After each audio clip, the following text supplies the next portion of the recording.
ओम शांति। अनादि स्वरूप की स्मृति में मैं आत्मा एकांतवासी हूँ। एक बाप के अंत में उनकी याद में समाई हुई।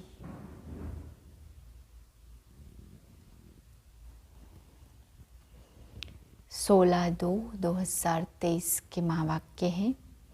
मीठे बच्चे, इस समय सभी के सुख संपत्ति का देवाला रावण 5 विकारों ने निकाला है। तुम अभी रावण रूपी दुश्मन पर जीत पाकर जगत जीत बनते हो। प्रश्न है, ड्रामा के किस राज को जानने के कारण तुम बच्चों के ख्यालात बड़े ऊंचे रहते हैं? उत्तर है, तुम जानते हो ड्रामा अनुसार ऑटोमेटिकली प्रभाव निकलेगा, फिर भक्तों की भीड़ लगेगी, उस समय सर्विस नहीं हो सकेगी। दूसरी पॉइंट, जो बाबा के बच्चे दूसरे धर्मों में कन्वर्ट हो गए हैं तो निकल आएंगे, इसलिए तुम्हारे ख्यालात बहुत ऊंचे रहते कि कहाँ से कोई निकले जो बच्चा बन बेहद बाप से अपना वर्षा ले। तुम्हें यह ख्याल नहीं रहता कि कोई निकले जो पैसा दे, लेकिन शिव बाबा पढ़ाते हैं, यह निश्चय बैठे और बाबा से वर्षा लेने के लिए भागे। गीत है, ले लो दुआएं माँ बाप की, सिर से उतरेगी गठरी पाप की। ओम शांति। सेवा को सर्विस भी कहते। पहले माता पिता सेवा करते, अब देखो प्रैक्टिकल में कर रहे हैं ना। अभी से ही सभी कायदे कानून परमपिता परमात्मा आकर स्थापन करते।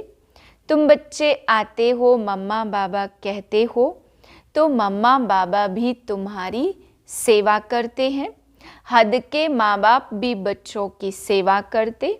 माँ बाप गुरु वह सब है लौकिक और यह है पारलौकिक।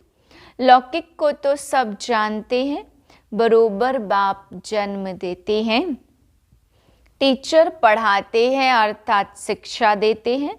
फिर वानप्रस्थ अवस्था में गुरु किया जाता। यह रस्म रिवाज कब से शुरू हुई है? अभी से ही यह आरंभ होती है। इस समय ही सतगुरु आते हैं, समझाते हैं मैं तुम्हारा बाप भी हूँ, टीचर भी हूँ और सतगुरु भी हूँ। बाप के तो तुम बच्चे बने हो, टीचर रूप में इनसे शिक्षा पा रहे हो। सतयुग में कोई गुरु आदि को ढूंढते नहीं, क्योंकि वहाँ दुखी नहीं है, वहाँ कोई अप्राप्त वस्तु नहीं है। वहाँ तो यहाँ तो कोई न कोई वस्तु की लालसा रख गुरु के पास जाते। कोई का सुनेंगे कि उनकी मनोकामना पूरी हुई तो खुद भी उनके पिछाड़ी जाएंगे। सन्यासी पवित्र बनते हैं तो उन्हों की महिमा तो बढ़नी ही है। बहुत शिष्य जाते हैं, विवेक भी कहता जो पवित्र बनते हैं उनकी महिमा जरूर बाप को करानी है। तुम पवित्र बनते हो तो तुम्हारी कितनी महिमा होती है। तुम्हारे द्वारा मनुष्यों का 21 जन्मों के लिए कल्याण हो जाता। सर्व मनोकामनाएं 21 जन्मों के लिए पूरी हो जाती है। यह भी तुम जानते हो, दुनिया में यह भी कोई नहीं जानते परमात्मा कब आते हैं और जगदम्बा कौन है जिस द्वारा हमारी सभी मनोकामनाएं पूरी हो जाती है। यह भी तुम जानते हो, दुनिया में यह भी कोई नहीं जानते कि परमात्मा कब आते हैं। अब सब घोर अंधियारे में हैं, तो यथा राजा रानी तथा प्रजा। पहले कम अंधियारा होता, फिर कलयुग में घोर अंधियारा होता। माया के राज्य को घोर अंधियारा कहा जाता। बाप कहते, भारत का बड़े ते बड़ा दुश्मन भी माया रूपी 5 विकार हैं। तुम जानते हो इस माया रावण ने सीताओं का हरण किया, अर्थात अपनी जंजीरों में कैद किया। बाप आते हैं इस बड़े से बड़े दुश्मन से लिबरेट करने। यह भी कोई को पता नहीं है कि भारत जो इतना माला माल था, उनको इतना कंगाल किसने बनाया। यही रावण बड़ा दुश्मन है। इनकी प्रवेशता के कारण भारत का यह हाल हो गया। कहा जाता है ना, तुम्हारे में क्रोध का भूत है, परंतु मनुष्य समझते नहीं कि 5 विकारों को भूत कहा जाता। यह भूत अर्थात रावण ही सबसे बड़ा दुश्मन है। ऐसे नहीं कि मुसलमानों व क्रिश्चियनों ने भारत को कंगाल बनाया, नहीं, सबके सुख संपत्ति का देवाला इस रावण ने ही निकाला है। यह बात कोई भी नहीं जानते। अब संन्यास धर्म को 1500 वर्ष हुए हैं। उन्हों की संख्या बहुत वृद्धि को पाई है। वृद्धि को पाते पाते अभी आकर जड़ जड़ी भूत अवस्था को पहुँचे हैं। तुम्हारा तो अब सतो प्रधान नया झाड़ है। तुम अभी रावण के साथ युद्ध कर रहे हो। गीता में रावण का नाम नहीं है। उन्होंने फिर हिंसक युद्ध दिखा दी। बाप कहते तुम इन 5 विकारों रूपी रावण पर जीत पाने से जगत जीत बनेंगे। अन्य सभी धर्मों को तो वापस जाना है, क्योंकि सतयुग में तो होगा ही एक धर्म। सो जिसको कल्प पहले लिया था तो सूर्यवंशी बने थे, वही सतो प्रधान नंबर 1 राज्य करेंगे। सतयुग में था ही एक धर्म, फिर पुनर्जन्म लेते लेते अभी तो बहुत वृद्धि हो गई है। जैसे अन्य धर्मों में भी अनेक प्रकार की वृद्धि हुई है, वैसे इसमें भी ब्रह्म समाजी, आर्य समाजी, सन्यासी कितने हैं। वंडर है ना, हैं तो सभी भारतवासी। एक आदि सनातन देवी देवता धर्म है। सिजरा तो ऊपर से चला आता है। भारत खंड है ही सचखंड, जहाँ बाप आकर देवता धर्म ट्रांसफर करते। यह तुम जानते हो। पहले 7 रोज भट्टी में रख शूद्र से ब्राह्मण बनाना पड़ता। सन्यासियों को तो वैराग्य आता है, जो जंगल में चले जाते हैं। उन्हों का रास्ता ही अलग है। घर बार छोड़ चले जाते, उन्हों को कोई तकलीफ ही नहीं है। हाँ, मनसा में तो संकल्प आएंगे, काम विकार से तो छूट जाते। बाकी क्रोध आता, उसमें भी नंबरवार तो होते हैं ना। कोई उत्तम, कोई मध्यम, कोई कनिष्ठ, कोई तो एकदम डर्टी भी होते। सतयुग में भी भल सुखी तो सब होते, परंतु नंबरवार मर्तबा तो है ना। सूर्यवंशी राजा रानी प्रजा, चंद्रवंशी राजा रानी प्रजा, उत्तम, मध्यम और कनिष्ठ होते। यह सभी धर्मों में होते हैं। तो बाप सभी राज बैठ समझाते। इस मार्ग में डिफिकल्टी बहुत है, संन्यास मार्ग में इतनी नहीं है। उन्हों को तो वैराग्य आया, संन्यास लिया, खलास। कोई कोई फेल हो जाते, बाकी जो पक्के होते उन्हों का वापस आना मुश्किल है। यहाँ तो यह है ग्रस्त व्यवहार में रहते पवित्र रहना। बाप समझाते बहादुर वह जो दोनों इकट्ठे रहो और बीच में योग की तलवार हो। ऐसे एक कहानी भी है कि उसने कहा कि घड़ा बल सिर पर रखो, परंतु तेरा अंग मेरे अंग से ना लगे। अर्थात विकार की भावना ना हो। उन्होंने फिर शरीर समझ लिया, सारी बात विकार की है। काम अग्नि में जलना नहीं है, बड़ी मंजिल है तो प्राप्ति भी बहुत बड़ी। सन्यासी पवित्र बनते तो उनको कितनी प्राप्ति है।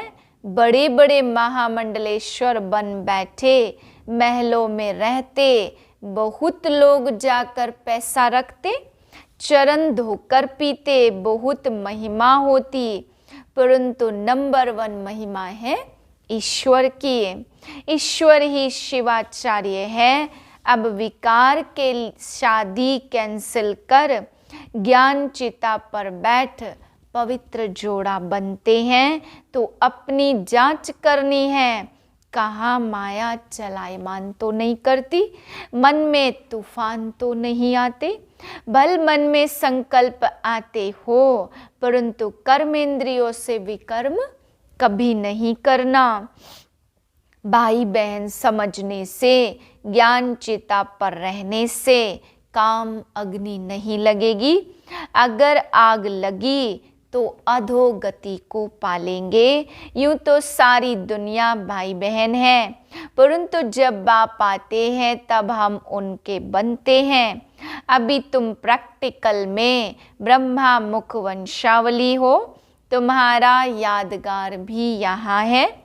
अधर कुमारी का मंदिर भी है, जो काम चिता से उतर ज्ञान चिता पर बैठते उनको अधर कुमारी कहा जाता। तुम सन्यासियों को भी समझा सकते हो, बाकी कोई से फालतू माथा नहीं मारना चाहिए। पात्र जिज्ञासु होगा, वह तो अकेला आकर प्रेम से समझेगा। कई हंसी उड़ाने के लिए भी आते, इसलिए नब्ज देख ऐसी दवाई देनी चाहिए। बाप ने कहा पात्र को दान देना है। आजकल दुनिया बहुत खराब है। सन्यासी लोग तो कफनी पहन लेते और जाकर अलग रहते, कुछ न कुछ मिल जाता, मजे से खाते पीते।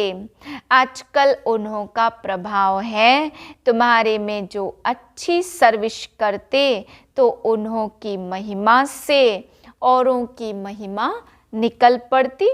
जो अच्छी सर्विस करते तो सब कहेंगे ना, इनके माँ बाप भी ऐसे होंगे। मेहनत जरूर करनी है। सन्यासियों को तो घर बैठे वैराग आता तो हरिद्वार चले जाते, वहाँ कोई गुरु कर लेते। यहाँ की रस्म निराली है। श्री कृष्ण के लिए कहते हैं भगाता था, कितने कलंक लगाए। यह ड्रामा की नूंद है। फिर भक्तों की भीड़ आकर पड़ेगी, परंतु भीड़ में फिर सर्विस नहीं हो सकेगी।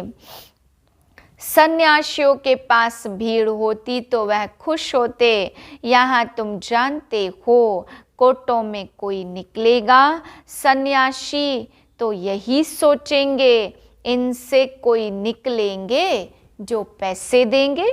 कोई आर्य समाज से कोई कहाँ से निकल आते, तो जब फिर लोग सुनते यह हमारे धर्म का ब्रह्मा कुमार कुमारियों के पास भाग गया है, तो समझते हैं हमारी नाक कट गई। इसमें समझाने की बड़ी युक्ति चाहिए। पहले तो बाप का परिचय देना है।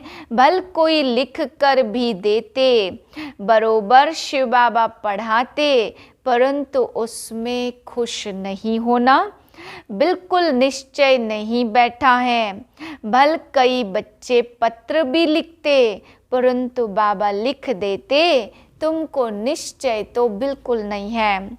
निश्चय बैठे मोस्ट बिलवेड बाप से वर्षा मिलता तो एक सेकंड भी ठहरे नहीं। विवेक कहता कि गरीब झट भागेंगे, साहूकार कोई विरला निकलेगा, साधारण कुछ निकलेंगे। कोई भी आए तो बोलो यह राजयोग की पाठशाला है। जैसे डॉक्टरी योग वैसे राजयोग, जिससे राजाओं का राजा बनना है। हमारी एम ऑब्जेक्ट है मनुष्य से देवता बनना।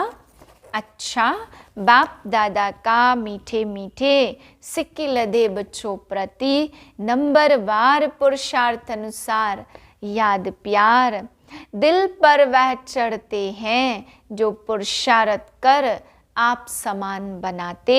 बाकी बाप सभी को प्यार तो करेंगे ना। अच्छा, रूहानी बाप की रूहानी बच्चों को नमस्ते। हम रूहानी बच्चों की रूहानी बाप को नमस्ते। धारणा के लिए है पहली पॉइंट, कर्मेंद्रियों से कोई भी विकर्म नहीं करना है। ज्ञान और योग बल से मन के तूफानों पर विजय प्राप्त करनी है। दूसरी पॉइंट, सेवा ऐसी करनी है जिससे माता पिता का नाम बाला हो, सबकी दुआएं मिलती रहे। वरदान है अपने अनादि स्वरूप में स्थित रह सर्व समस्याओं का हल करने वाले एकांतवासी भव। आत्मा का स्वधर्म, सुकर्म, स्वस्वरूप और स्वदेश शांत है। संगम युग की विशेष शक्ति साइलेंस की शक्ति है। आपका अनादि लक्षण है शांत स्वरूप रहना और सर्व को शांति देना। इसी साइलेंस की शक्ति में विश्व की सर्व समस्याओं का हल समाया हुआ है। शांत स्वरूप आत्मा एकांतवासी होने के कारण सदा एकाग्र रहती है और एकाग्रता से परखने व निर्णय करने की शक्ति प्राप्त हो जाती, जो व्यवहार व परमार्थ दोनों की सर्व समस्याओं का सहज समाधान है। स्लोगन है, अपनी दृष्टि, वृत्ति और स्मृति की शक्ति से शांति का अनुभव कराना ही महादानी बनना है। ओम शांति।